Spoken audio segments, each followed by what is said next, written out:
Dengan semangat Pancasila, kita bangun bangsa ini bersama. Pelajar Indonesia penuh harapan, menjadi generasi yang gemilang. Semangat Covid pelajar Pancasila, bersatu dalam cinta dan cita.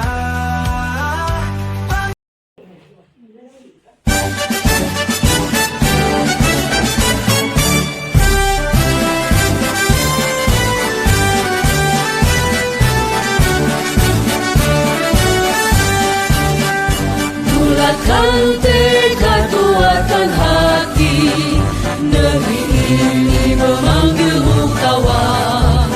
Belajar, bergerak, berbagi untuk negeri, guru penggerak majukan pendidikan. Guru penggerak menghamba pada murid, kreatif rancang pembelajaran.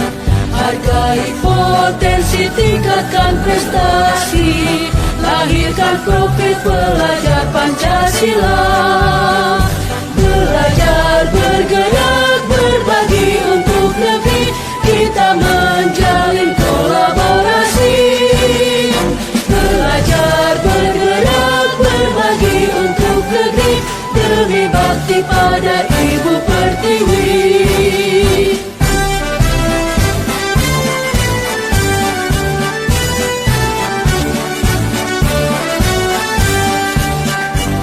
Bulatkan tekad, kuatkan hati, negeri ini memanggilmu kawan.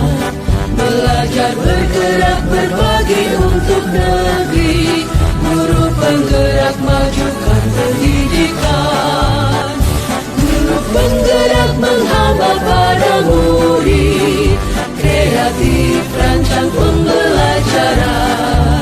Hargai potensi, tingkatkan prestasi, lahirkan profil pelajar Pancasila. Belajar, bergerak, berbagi untuk negeri, kita menjalin kolaborasi. Belajar, bergerak, berbagi untuk negeri, demi bakti pada Ibu Pertiwi. Assalamualaikum warahmatullahi wabarakatuh. Waalaikumsalam warahmatullahi wabarakatuh. Bismillahirrahmanirrahim. Rabbi shrah li sadri wa yassir li amri wahlul 'uqdatam min lisani yafqahu qawli.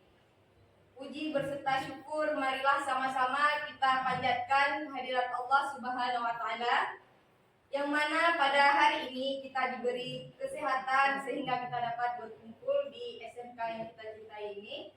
Selawat beriringkan salam, marilah sama-sama kita sanjung-sajikan kepada baginda Nabi besar Muhammad sallallahu alaihi wasallam, yang mana oleh beliau telah membawa kita dari alam yang penuh kegelapan kepada alam yang penuh dengan ilmu pengetahuan, seperti yang kita rasakan pada saat ini. Baiklah, pada kesempatan hari ini saya di sini sebagai MC pada acara desiminasi guru penggerak angkatan 11 yang akan dipaparkan oleh beberapa CGP di angkatan 11 dari SMK Negeri 1 Lapang. Selanjutnya pembukaan akan diwakili oleh Ibu Siti Rahma. Silakan Ibu untuk sedikit kata sambutan bagi CGP kita. Sekian dari saya. Wabillahi taufiq wal hidayah. Assalamualaikum warahmatullahi wabarakatuh. Waalaikumsalam warahmatullahi wabarakatuh. Assalamualaikum warahmatullahi wabarakatuh. Waalaikumsalam warahmatullahi wabarakatuh. Terima kasih kepada Bu Mutia yang telah memberikan kesempatan kepada saya untuk memberikan sedikit pengarahan kepada Bapak Ibu yang sudah hadir di sini, dan juga kepada Bapak Ibu-ibu calon CGP. Saya mewakili kepala sekolah, hanya ingin menyampaikan beberapa hal saja. Di sini CGP kita di sini akan memaparkan diseminasi mengenai budaya positif ya. Nah, di mana nanti ketika beliau sudah mengatakan, harapan saya adalah kepada Bapak Ibu yang hadir di sini, semoga apa yang dipaparkan oleh calon CGP kita nanti bisa Bapak Ibu terapkan di dalam kelas masing-masing pada saat pembelajaran.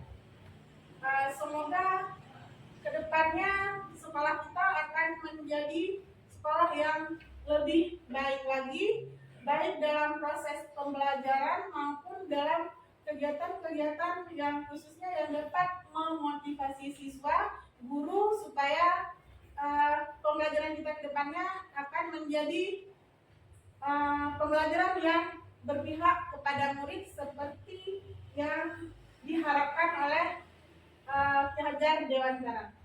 Mungkin saya tidak banyak memberikan kata-kata yang lain, cuma ini saja yang bisa saya sampaikan. Wabillahi hidayah. Wassalamualaikum warahmatullahi wabarakatuh. Waalaikumsalam warahmatullahi wabarakatuh.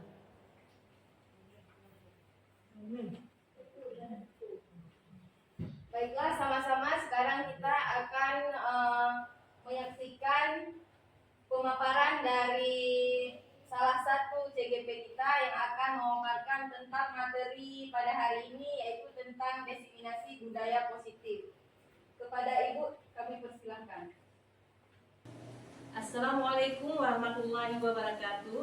Waalaikumsalam warahmatullahi wabarakatuh. Alhamdulillahirabbil alamin wassalatu wassalamu ala asyrafil anbiya'i wal mursalin wa ala alihi wasahbihi ajmain. Puji dan syukur marilah sama-sama kita panjatkan kehadirat Allah Subhanahu wa taala yang telah memberikan kita kesehatan sehingga kita bisa berkumpul di ruangan yang sederhana ini. Selawat beriring salam tidak lupa kita sajikan ke pangkuan alam Nabi besar Muhammad sallallahu alaihi wasallam yang telah membawa kita dari alam jahiliyah ke alam Islamiyah, dari alam kebodohan ke alam penuh ilmu pengetahuan. Penghormatan saya kepada kepala sekolah yang mewakili kepala sekolah. Penghormatan saya kepada Bapak Ibu yang sudah meluangkan waktu sejenak untuk kita sama-sama berbagi ilmu mengenai diseminasi budaya positif di sekolah. Saya Dahniar, CGP Angkatan 11, akan memaparkan sedikit pemahaman kita mengenai diseminasi budaya positif. Berikut pemaparan dari saya. Saya akan memaparkan mengenai diseminasi budaya positif. Sebelum kita lanjut lebih jauh, di sini ada pertanyaan tematik. Apakah Anda setuju dengan pertanyaan ini? Hukuman dapat mendisiplinkan anak? Tidak. Kemudian, pemberian hukuman dengan hal positif seperti membaca atau membersihkan halaman sekolah dapat meningkatkan disiplin anak. Bisa jadi. Satu lagi, memberi penghargaan dapat meningkatkan motivasi belajar anak. Bisa jadi. Ini merupakan pertanyaan pematik sebelum kita lanjut lebih jauh mengenai materi kita hari ini. Materi kita yang akan kita bahas hari ini, yang pertama disiplin positif dan nilai-nilai kebajikan universal. Yang kedua, teori motivasi, hukuman dan penghargaan, restitusi. Yang ketiga, keyakinan jelas. Yang keempat, kebutuhan dasar manusia dan dunia berkualitas. Yang kelima, restitusi 5 posisi kontrol. Yang keenam, restitusi segitiga restitusi. Yang pertama, disiplin positif dan nilai kebajikan universal. Di sini kita bahas mengenai perubahan paradigma. Kegiatan kepalan tangan, ada A dan B, Anda dan teman Anda. Contoh kasus di sini, sobeklah secari kertas kecil, tuliskan benda atau sesuatu yang sangat berharga untuk Anda. Letakkan di salah satu tangan dan genggam benda tersebut erat dengan segala daya. Buatlah sebuah kepala. Teman Anda B akan mencoba dengan sekuat tenaga dengan berbagai cara untuk meminta Anda memberikan benda tersebut. B bisa membujuk, mengancam, menghardik, merayu, menyuap, apa saja agar dapat membuka kepalan tangan Anda. Apa yang akan terjadi? Yang akan terjadi adalah siapa di sini yang memegang kendali? Kita sendiri. Bisa nggak ini diambil oleh teman kita? Semua yang mengendali adalah diri kita sendiri. Kita lanjut. Di sini ada perubahan paradigma stimulus dan respon teori kontrol. Menurut Stephen R. Covey, bila kita ingin membuat kemajuan perlahan, sedikit-sedikit ubahlah sikap atau perilaku Anda. Namun, bila kita ingin memperbaiki cara-cara utama kita, maka kita perlu mengubah kerangka acuan kita. Ubahlah bagaimana Anda melihat dunia, bagaimana Anda berpikir tentang manusia. Ubahlah paradigma Anda. Skema pemahaman dan penjelasan aspek-aspek tertentu tentang realitas. Di sini ada stimulus, respon, dan teori kontrol. Di stimulus respon, kita mencoba mengubah orang agar berpandangan sama seperti kita.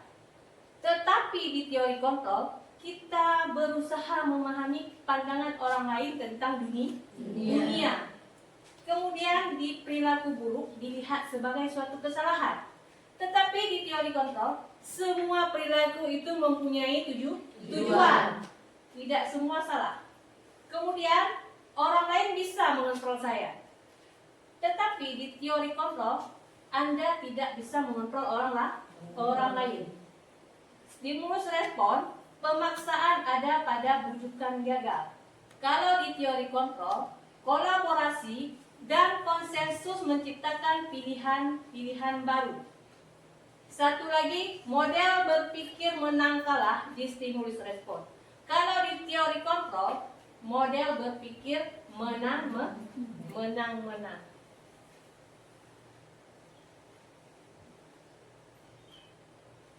Di sini sedikit kita bahas mengenai dulu apa makna disiplin. Semua kita di sini pasti tahu apa itu disiplin. Di sini saya mencoba menggali lebih lagi tentang apa itu disiplin.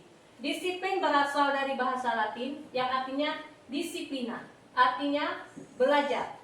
Disiplin diri membuat orang menggali potensinya menuju sebuah tujuan apa yang dia hargai. Namun, dalam budaya kita, makna kata disiplin telah berubah menjadi sesuatu yang dilakukan seseorang pada orang lain untuk mendapat kepatuhan. Kecenderungan umum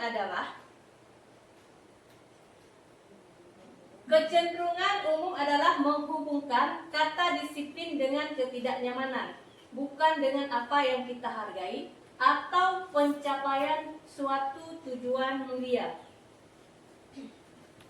Di sini kita bahas sedikit mengenai nilai-nilai kebajikan universal. Apa itu nilai-nilai kebajikan? Nilai kebajikan adalah sifat positif manusia yang merupakan tujuan mulia yang ingin dicapai setiap individu. Nilai-nilai tersebut bersifat universal dan lintas bahasa, suku, bangsa, agama maupun latar belakang. Ada poin-poin tentang nilai kebajikan.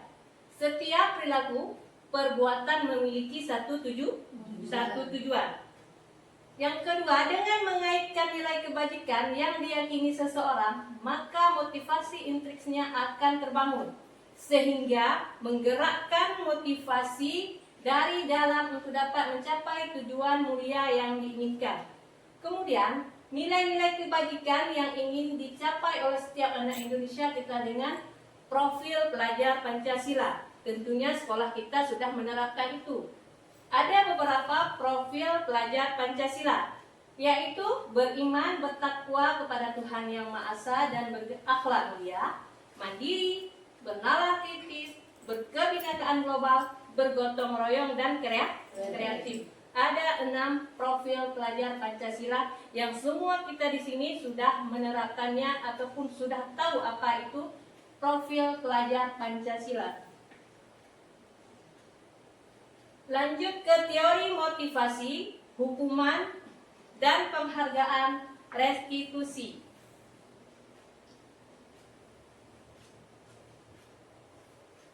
Motivasi perilaku manusia yang pertama, untuk menghindari ketidaknyamanan hukuman.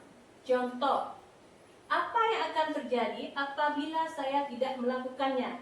Ini untuk menghindari hukuman. Kemudian, untuk mendapatkan imbalan dari orang lain. Contoh pertanyaannya, apa yang akan saya dapatkan apabila saya melakukannya? Kemudian, untuk menghargai diri sendiri.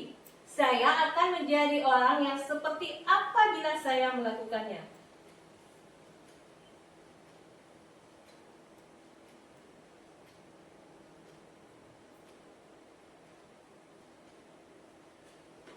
Itu 3 motivasi perilaku manusia yang ada di budaya positif. Selanjutnya, refleksi diri. Di sini coba kita pahami bersama.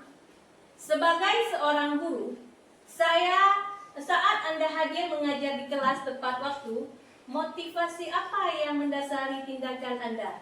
Apakah Anda datang tepat waktu karena tidak ingin ditegur oleh atasan? Dan kemudian mendapat surat peringatan? Ini merupakan menghindari ketidaknyamanan dan hukuman.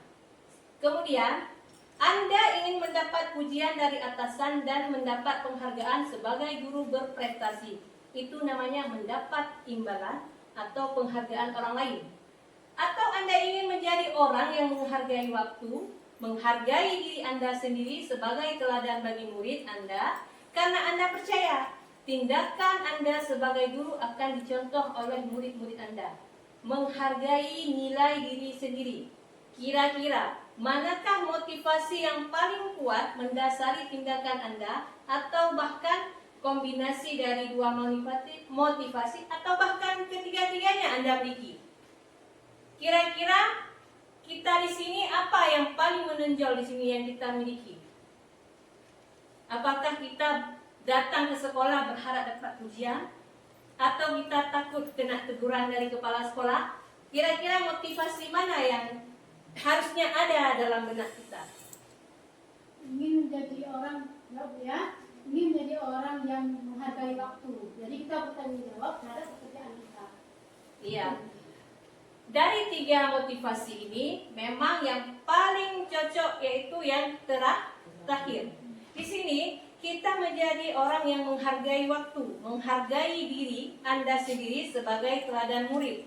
Dan Anda, karena Anda percaya tindakan Anda sebagai guru akan dicontoh oleh murid. Murid akan melihat kita sebagai role model.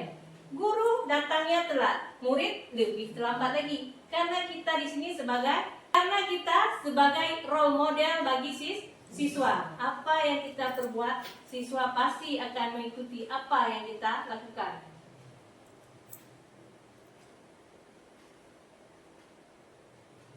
Merdeka menurut Ki Hajar Dewantara. Merdeka itu artinya tidak hanya terlepas dari perintah, akan tetapi juga cakap memerintah diri sendiri. Kita lanjut hukuman dan penghargaan, konsekuensi, restitusi. Hukuman bersifat tidak terencana atau tiba-tiba. Contoh, siswa datang terlambat. Posisi sekarang kita sering memberikan hukuman. Siswa terlambat, bersihkan kamar mandi. Siswa terlambat, kutip sampah. Itu dikatakan dengan hukuman. Murid hanya menerima satu hukuman tanpa melalui satu kesepakatan atau pengarah dari pihak guru, baik sebelum atau sesudah. Hukuman yang diberikan bisa berupa fisik, psikis, murid anak disakiti oleh sesuatu perbuatan atau kata-kata. Sementara disiplin dalam bentuk konsekuensi sudah terencana atau sudah disepakati, sudah dibahas dan disetujui oleh murid dan guru. Contoh, peraturan sekolah itu sudah terencana, tertulis dan harus disepakati bersama, baru bisa diterapkan di sekolah. Konsekuensi bisa diberikan berdasarkan satu data yang umumnya dapat di-quote.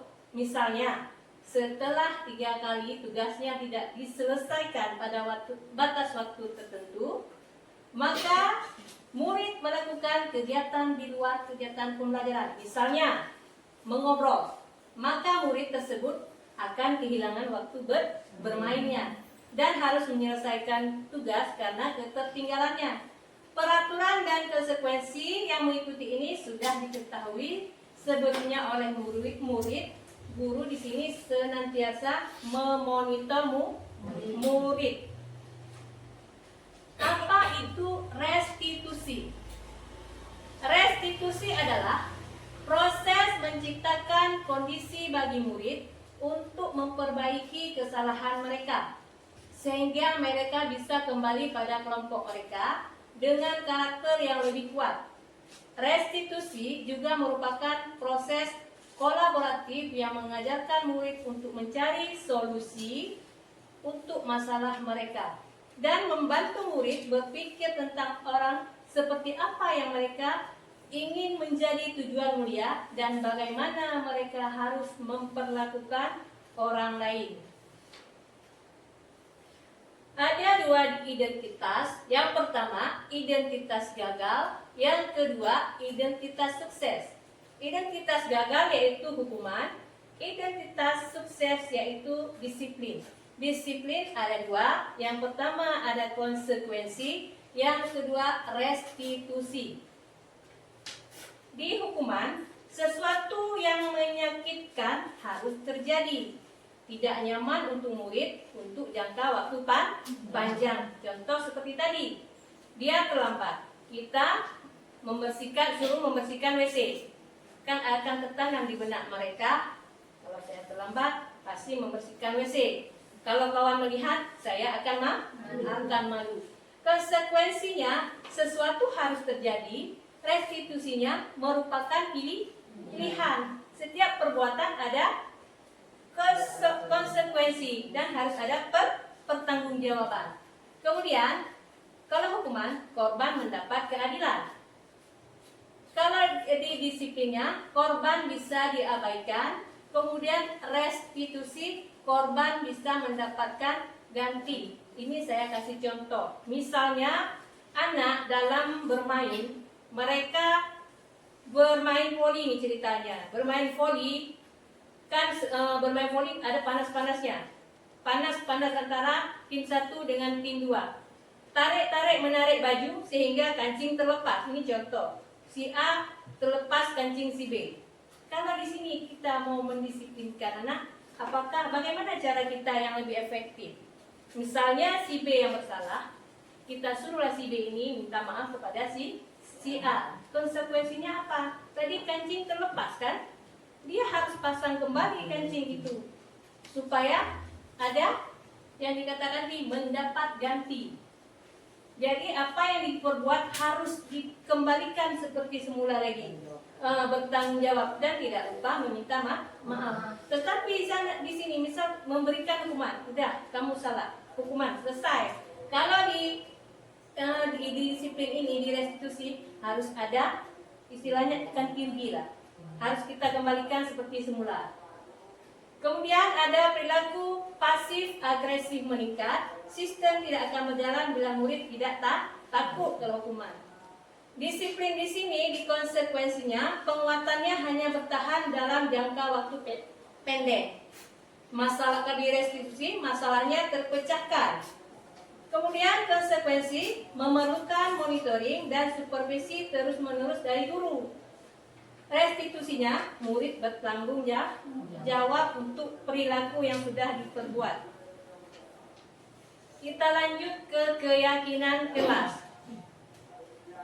Sebelum kita lanjut materi, ini ada pertanyaan. Mengapa tidak peraturan saja? Mengapa harus ada keyakinan kelas? Kita lihat pertanyaan di bawah. Mengapa kita memiliki peraturan harus menggunakan helm bila mengendarai kendaraan roda 2? Kemudian, mengapa kita memiliki peraturan 3M menggunakan masker, mencuci tangan, menjaga jarak 1,5 meter? Nilai-nilai keselamatan atau kesehatan inilah yang kita sebut sebagai keyakinan, yaitu nilai kebajikan universal yang disepakati secara tersirat dan tersurat.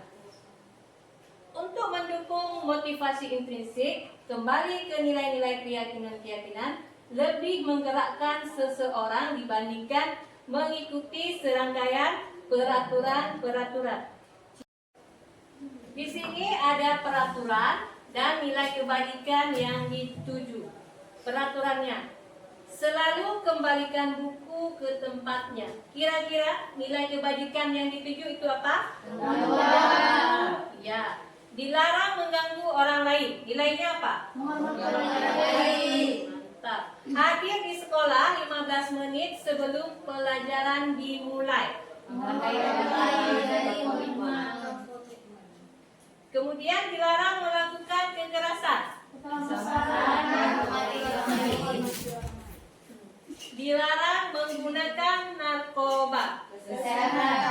Ya, itu menyangkut kesehatan. Bergantian atau menunggu giliran.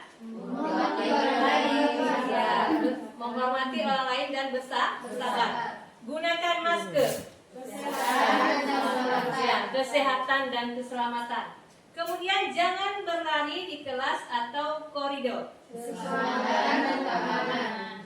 Baik. Kemudian kita lanjut dengan kebutuhan dasar manusia dan dunia berkualitas. Kebutuhan dasar manusia bisa dilihat dari tampilan ini, ada kasih sayang dan rasa diterima, kesenangan, kebebasan, penguasaan. Contoh kasus, Ibu Ambar, guru wali kelas 2A di SD Pelita Hati sedang bingung menghadapi ulah salah satu murid di kelasnya, Doni. Beberapa anak di kelas 2A telah datang padanya dan mengeluhkan Doni yang sering kali meminta bekal makan siang mereka dengan paksa. Jika Anda menghadapi situasi seperti Ibu Ambar, apa yang Anda lakukan menurut Anda? Kira-kira apa alasan Doni melakukan hal itu? Kita lihat dinilai kebutuhan bertahan hidup. Apa itu kebutuhan bertahan hidup? Yaitu kebutuhan yang bersifat fisiologis untuk bertahan hidup. Misalnya kesehatan, rumah, dan makanan. Dalam kasus Doni di atas, apabila jawaban Doni ketika ditanya oleh Ibu Ambar adalah karena ia lapar dan orang tuanya tidak membawanya bekal makan siang, maka kebutuhan dasar yang sedang dipenuhi oleh si Doni adalah kebutuhan untuk bertahan hidup. Kemudian ada poin kasih sayang dan rasa diterima. Untuk disayangi dan diterima meliputi kebutuhan akan hubungan dan koneksi sosial, kebutuhan untuk memberi dan menerima kasih sayang, dan kebutuhan untuk merasa menjadi bagian dari suatu kelompok. Kebutuhan ini juga meliputi keinginan untuk tetap terhubung dengan orang lain, seperti teman, keluarga, pasangan hidup, teman kerja, binatang peliharaan, dan kelompok di mana kita tergabung. Dalam kasus di atas, apabila Doni menjawab bahwa alasan mengambil bekal temannya karena dia merasa senang temannya Karena dia merasa senang temannya jadi memperhatikan dia. Ketika temannya melaporkan tindakan itu pada gurunya dan gurunya memberitahu orang tuanya, sehingga orang tuanya jadi memperhatikan si Doni, maka kebutuhan dasar yang dipenuhi Doni adalah kebutuhan akan kasih sayang dan rasa diterima. Kemudian penguasaan. Apa itu penguasaan? Kebutuhan ini berhubungan dengan kekuatan untuk mencapai sesuatu, menjadi kompeten, menjadi terampil, diakui atas prestasi dan keterampilan kita, didengarkan, dan memiliki rasa harga diri. Kebutuhan ini meliputi keinginan untuk dianggap berharga. Penguasaan merupakan kebutuhan pengakuan atas kemampuan. Kebutuhan ini berhubungan dengan kekuatan untuk mencapai sesuatu, menjadi kompeten, menjadi terampil, diakui atas prestasi dan keterampilan kita, didengarkan dan memiliki harga diri. Kebutuhan ini meliputi keinginan untuk dianggap berharga, bisa membuat perbedaan, bisa membuat pencapaian, kompeten, diakui, dihormati. Dalam kasus di atas tadi, apabila jawaban Doni adalah dia merasa hebat karena temannya jadi takut dengan dia dan menuruti keinginannya, maka sebetulnya Doni sedang berusaha memenuhi kebutuhan dasarnya akan kekuasaan. Karena di sini Doni bangga dengan apa yang dia lakukan dengan kekuasaan. Kemudian ada kebebasan, kebutuhan untuk bebas. Kebutuhan untuk bebas adalah kebutuhan akan kemandirian, otonomi, memiliki pilihan, dan mampu mengendalikan arah hidup seseorang. Anak-anak dengan kebutuhan kebebasan yang tinggi menginginkan pilihan. Mereka perlu banyak bergerak, suka mencoba-coba, tidak terlalu terpengaruh orang lain, dan senang mencoba hal baru dan menarik. Bila jawaban Doni dalam kasus di atas adalah bahwa dia merasa bosan dengan bekal makanan yang dibawakan ibunya dari rumah, karena ibunya selalu membawa bekal yang sama, oleh karena itu dia ingin mencoba makanan teman-temannya yang beraneka ragam, maka Doni sedang berusaha memenuhi kebutuhannya akan kebebasan.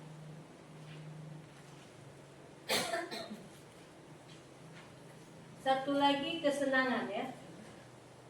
Kesenangan adalah kebutuhan untuk mencari kesenangan bermain dan tertawa.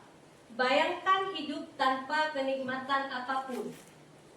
Betapa menyedihkan. Anak-anak dengan kebutuhan dasar kesenangan yang tinggi biasanya ingin menikmati apa yang dia lakukan. Mereka juga bisa berkonsentrasi tinggi saat mengerjakan hal yang disenangi. Mereka suka permainan dan suka mengoleksi barang, suka bergurau, suka melucu, dan juga menggemaskan. Bahkan saat mereka bertingkah laku buruk, mereka masih terlihat lucu. Dalam kasus di atas, bila Doni menjawab bahwa ia melakukannya karena iseng saja, dan ia menikmati ekspresi wajah teman-temannya yang kesal karena makanannya diambil, dan menurut dia, sambungnya. Ketikan dulu. Apa? Dia lagi ngecat. Oh iya. Coba kita mau ubah. Bisa enggak mau? Ada bayar. Oh, bisa enggak? Oh, tidaknya. Tapi gimana dia ambil tuh? Bayar. Macam rumah ini. Makanya dan menurut dia, ekspresi teman-temannya itu lucu, maka berarti Doni sedang berusaha memenuhi kebutuhannya akan kesenangan. Materi berikutnya, 5 posisi kontrol. Di sini ada 5 posisi. Yang pertama penghukum, pembuat rasa bersalah, teman, pemantau, dan manajer. Penghukum yaitu seorang penghukum bisa menggunakan hukuman fisik maupun verbal. Orang-orang yang menjalankan posisi penghukum senantiasa mengatakan bahwa sekolah memerlukan sistem atau alat yang dapat lebih menekan murid-murid lebih dalam lagi. Pembuat merasa bersalah. Pada posisi ini, biasanya guru akan bersuara lebih lembut. Pembuat rasa bersalah akan menggunakan keheningan yang membuat orang lain merasa tidak nyaman, bersalah, atau rendah diri. Teman, guru pada posisi ini tidak akan menyakiti murid, namun akan tetap berupaya mengontrol murid melalui persuasi. Pemantau berarti mengawasi. Pada saat kita mengawasi, kita bertanggung jawab atas perilaku orang yang kita awasi. Kemudian yang terakhir, manajer. Manajer adalah posisi di mana guru berbuat sesuatu bersama dengan murid, mempersilahkan murid, mempertanggungjawabkan perilakunya, mendukung murid agar dapat menemukan solusi atas permasalahannya sendiri. Coba kita lihat 5 posisi kontrol dalam tabel ini. Motivasinya, di sini misalnya guru berbuat, penghukumnya, contohnya menghardik, menunjuk-nunjuk, menyakiti, menyindir. Kalau pembuat orang merasa bersalah, berceramah dan mengatakan seharusnya, kemudian ibu kecewa. Kalau kita sebagai teman, di sini membuat alasan-alasan untuk muridnya. Kalau sebagai pemantau, menghitung dan mengukur. Ada istilahnya imbal balik, menghitung mengukur. Kalau manajer, mengajukan pertanyaan. Kemudian kalau lanjut lagi guru berkata, kalau kamu tidak melakukannya, awas ya, rasakan. Biasa itu penghukum. Kalau pembuat orang merasa bersalah, kamu seharusnya sudah tahu. Ibu lelah sekali mengatakan, ibu stres. Kalau sebagai teman di identitas berhasil ini, guru akan mengatakan, ayolah lakukan demi ibu. Masa kamu tidak mau? Ingat tidak, ibu pernah bantu. Itu akan membuatnya sebagai teman. Kalau sebagai pemantau, apa peraturannya? Perkataan yang sering muncul. Kalau manajer, apa kita yakini, apa yang bisa kau kerjakan untuk memperbaiki masalah ini? Kemudian ada kaitannya dengan dunia berkualitas. Murid meletakkan guru di luar dunia berkualitas sebagai penghukum. Kemudian sebagai pembuat merasa bersalah, murid meletakkan guru di dalam dunia berkualitas. Kemudian di identitas berhasil atau sukses, murid meletakkan guru sebagai orang yang sangat penting di dunia berkualitas. Kalau di pemantau, murid meletakkan guru, peraturan dan hukum di dunia berkualitas. Kemudian kalau di manajer, murid meletakkan dirinya sebagai individu yang positif dalam dunia berkualitas. Sedikit ringkasan tentang teori kontrol tadi. Kemudian segitiga restitusi. Segitiga restitusi di sini ada validasi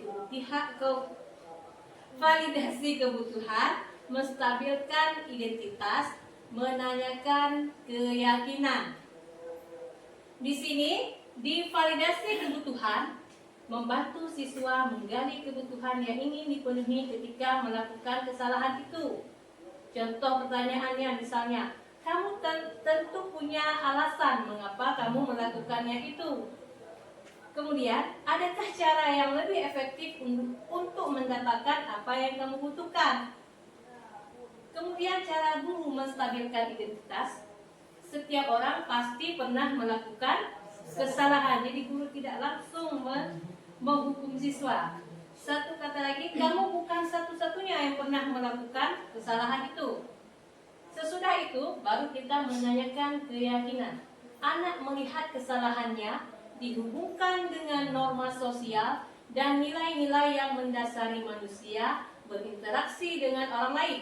Contohnya, nilai-nilai apa yang telah kita sepakati. Kemudian, kamu ingin menjadi orang yang seperti apa? Itu ada di posisi menanyakan keyakinan. Restitusi sebuah cara menanamkan disiplin positif pada murid. Selama ini kita sudah melakukan segitiga restitusi, cuman kita tidak tahu apa itu segitiga restitusi. Sebenarnya kita dari dulu sudah melakukannya, cuman pemahaman kita tentang segitiga restitusi belum mantap. Restitusi adalah proses menciptakan kondisi bagi murid untuk memperbaiki kesalahan mereka, sehingga mereka bisa kembali pada kelompok mereka dengan karakter yang lebih kuat. Restitusi juga adalah proses kolaboratif yang mengajarkan murid untuk mencari solusi untuk masalah dan membantu murid berpikir tentang orang seperti apa yang mereka inginkan dan bagaimana mereka harus memperlakukan orang lain.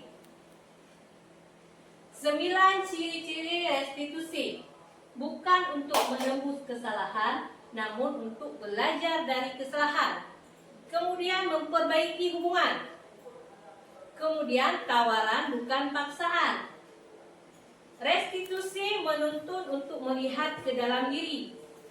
Restitusi mencari kebutuhan dasar yang mendasari tindakan. Restitusi diri adalah cara yang paling baik. Restitusi fokus pada karakter bukan tindakan. Restitusi fokus pada solusi. Restitusi juga mengembalikan murid yang berbuat salah pada kelompoknya. Berikut akan saya tampilkan video contoh penyelesaian masalah segitiga restitusi.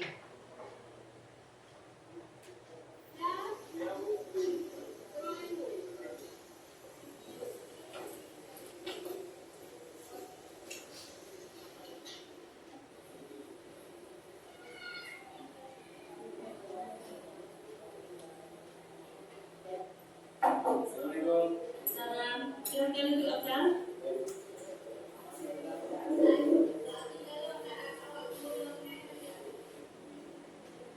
Bagaimana kabar Anda hari ini? Alhamdulillah. Apa yang Anda tanyakan?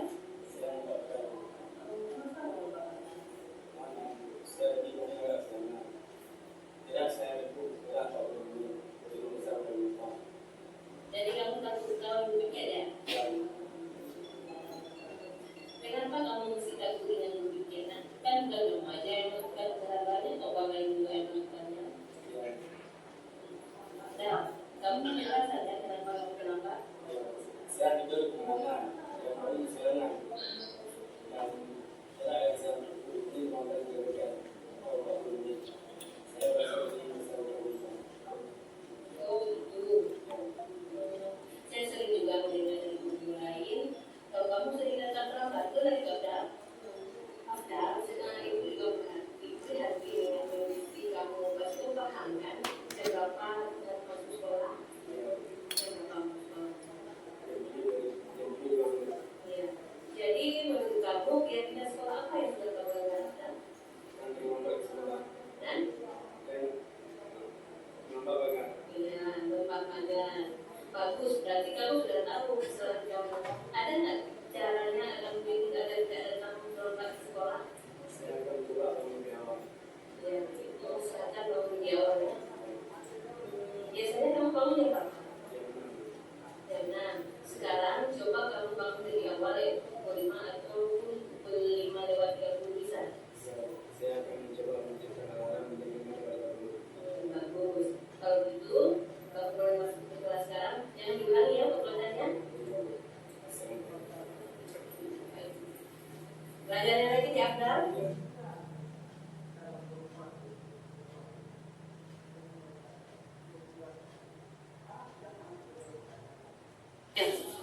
Itu mengajar, saya mengatakan sebuah kelas 10 PKKM. Saya sedang dapat berdiskusi dengan pengajar. terutama dalam hal saya bertanda yang telah saya berbuat, yaitu sering kadang terlambat dan lupa berkat, agar tidak menaikkan berpikir di depan pintu gerbang. Bukannya tidak mulai saya atas kesalahan tersebut, tetapi justru beliau selalu memahami dengan posisi saya. Beliau telah mengajarkan saya bahwa datang terlambat ke sekolah selalu merugikan bagi saya. Saya berjanji tidak akan mengulangi datang terlambat ke sekolah. Saya menjadi orang tua.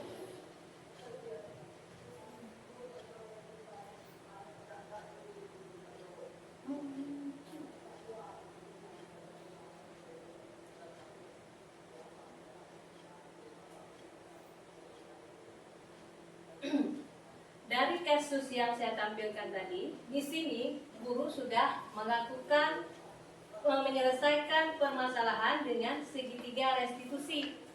Di situ guru tadi menanyakan kenapa dia melompat pagar. Dia ada alasannya. Kemudian guru tidak langsung menghukum, tapi menggali lagi informasi kenapa bisa dia terlambat. Kemudian guru juga mencari solusi supaya dia tidak terlambat lagi. Siswa juga mengakui kesalahannya sehingga kemudian guru juga menanyakan keyakinan apa yang sudah dia langgar sehingga segitiga restitusi dari kasus tersebut sudah terselesaikan. Demikian pemaparan saya tentang budaya positif dan dengan materi-materinya. Kira-kira sesudah apa yang saya sampaikan tadi, ada nggak teman-teman yang mempunyai pertanyaan ataupun tanggapan tentang apa yang sudah kita sampaikan tadi? Mungkin pemahamannya bisa kita sharing bersama. Baik, dipersilakan Bu Madani. Tadi kan Ibu bahas tentang budaya positif, ya kan? Saya ingin menguatkan pemahaman saya tentang budaya positif tersebut. Nah, yang ingin saya tanyakan, apakah hubungan antara menciptakan suasana yang positif dengan proses pembelajaran yang berpihak kepada murid? Terima kasih, Ibu.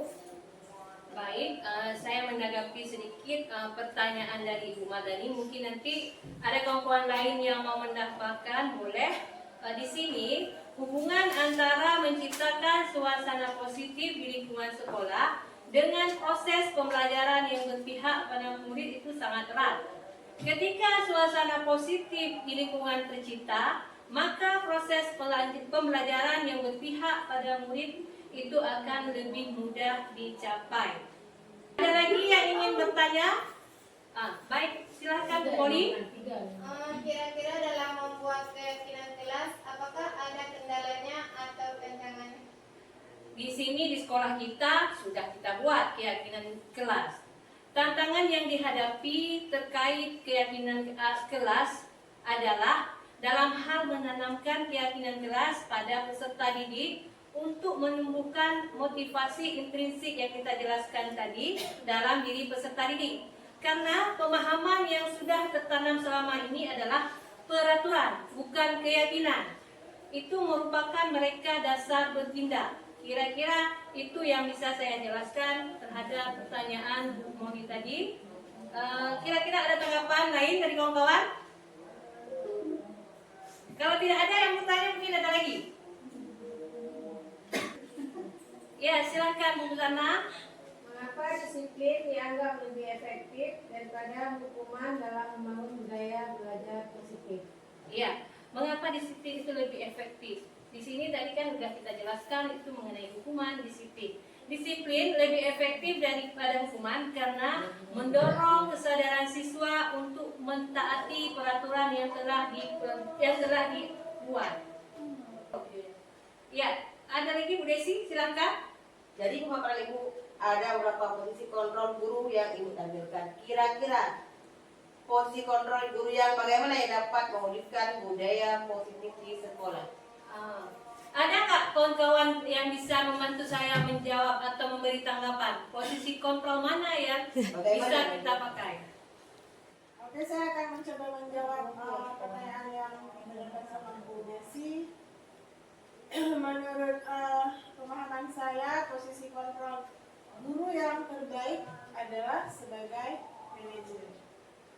Di dalam posisi ini, sikap guru ketika melihat langsung menghukum siswa tersebut. Akan tetapi lebih kepada memanggil siswa tersebut, kemudian menasehati terlebih dahulu, kemudian menanyakan kepada siswa mengapa dia melakukan kesalahan itu. Selanjutnya baru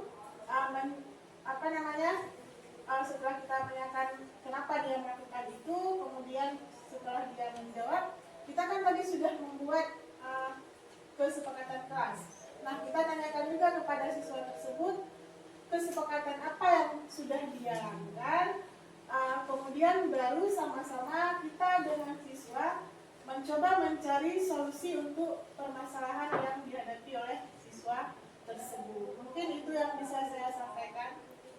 Baik, terima kasih kepada Bu Siti. Dapat kita ambil kesimpulan, posisi yang paling bagus di antara 5 ini, kalau kita sebagai guru adalah sebagai manajer.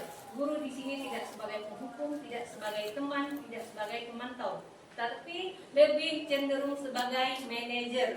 Dalam posisi ini, sikap guru ketika melihat siswa melakukan kesalahan tidak langsung menghukum atau menasihati, tetapi diawali dengan sikap memahami tindakan siswa tersebut ketika dia bersalah. Guru lebih menanyakan apa yang menyebabkan dia melakukan hal tersebut. Kita sebagai itu posisi kontrol sebagai manajer. Ada lagi kawan-kawan mungkin yang masih ada yang tidak paham atau mungkin ada yang sharing-sharing yang di benak dalam hati. Ada Ibu, saya mau tanya nih, masih bingung Bu, apa bedanya peraturan sekolah dengan keyakinan kelas? Baik, keyakinan kelas itu merupakan kesepakatan yang dibuat bersama antara guru dan siswa untuk menciptakan lingkungan belajar yang positif dan produktif di dalam kelas.